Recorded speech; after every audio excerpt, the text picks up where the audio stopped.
Assalamualaikum warahmatullahi wabarakatuh. Kami dari kelompok 6 PMP yang beranggotakan Tri Sulaizi Septika, Yola Yuliara, dan Zikra Khairunisa. Kami akan mempresentasikan materi yang berjudul Manajemen Sarana dan Prasarana. A. Pengertian manajemen sarana dan prasarana. Secara etimologis atau bahasa, prasarana berarti alat tidak langsung untuk mencapai tujuan dalam pendidikan.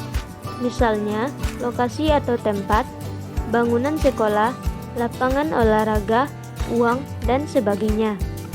Secara etimologis atau bahasa, sarana berarti alat langsung untuk mencapai tujuan pendidikan. Misalnya, ruang, buku, perpustakaan, laboratorium, dan sebagainya. Manajemen sarana dan prasarana pendidikan dapat diartikan sebagai proses pengadaan dan pendayagunaan komponen-komponen yang secara langsung maupun secara tidak langsung jalannya proses pendidikan untuk mencapai pendidikan secara efektif dan efisien. B. Tujuan manajemen sarana dan prasarana. Secara umum, tujuan manajemen sarana dan prasarana pendidikan adalah memberikan layanan secara profesional di bidang sarana dan pendidikan dalam rangka terselenggaranya proses pendidikan secara efektif dan efisien. C. Prinsip-prinsip manajemen sarana dan prasarana. 1. Prinsip pencapaian tujuan. 2. Prinsip efisiensi. 3. Prinsip administratif. 4. Prinsip kejelasan tanggung jawab. 5. Prinsip kekohesian. D. Jenis-jenis dan fungsi sarana dan prasarana pendidikan. Sarana pendidikan diklasifikasikan menjadi 3 macam, yaitu 1. Ditinjau dari habis tidaknya dipakai, terbagi atas 2 macam, yaitu sarana pendidikan yang habis dipakai dan sarana pendidikan tahan lama. Yang kedua, bergerak tidaknya saat digunakan.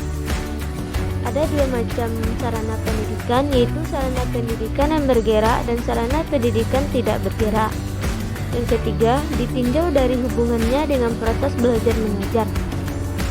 Sarana pendidikan ini dibedakan menjadi 3 macam, yaitu alat pelajaran, alat peraga, dan media pengajaran. Prasarana pendidikan diklasifikasikan menjadi 2 macam, yaitu 1. Prasarana pendidikan yang secara langsung digunakan untuk proses belajar mengajar, seperti ruang teori, ruang perpustakaan, ruang praktik, keterampilan, dan ruang laboratorium. Yang kedua, prasarana sekolah yang keberadaannya tidak digunakan untuk proses belajar mengajar, tetapi secara langsung sangat menunjang terjadinya proses belajar mengajar. Misalnya, ruang kantor, kantin sekolah, tanah, dan jalan menuju sekolah, kamar kecil, ruang usaha kesehatan sekolah, ruang guru, ruang kepala sekolah, dan tempat parkir kendaraan. E. Pengadaan sarana dan prasarana pendidikan. A. Konsep pengadaan sarana dan prasarana pendidikan adalah kegiatan penyediaan semua jenis sarana dan prasarana sesuai dengan kebutuhan dalam rangka mencapai tujuan pendidikan yang telah ditetapkan sebelumnya. B. Strategi pengadaan sarana dan prasarana pendidikan terbagi atas membeli, membuat sendiri, bantuan atau hibah, menyewa, meminjam, mendaur ulang, menukar, dan memperbaiki. Baiklah, sekian hasil kerja dari kelompok 6.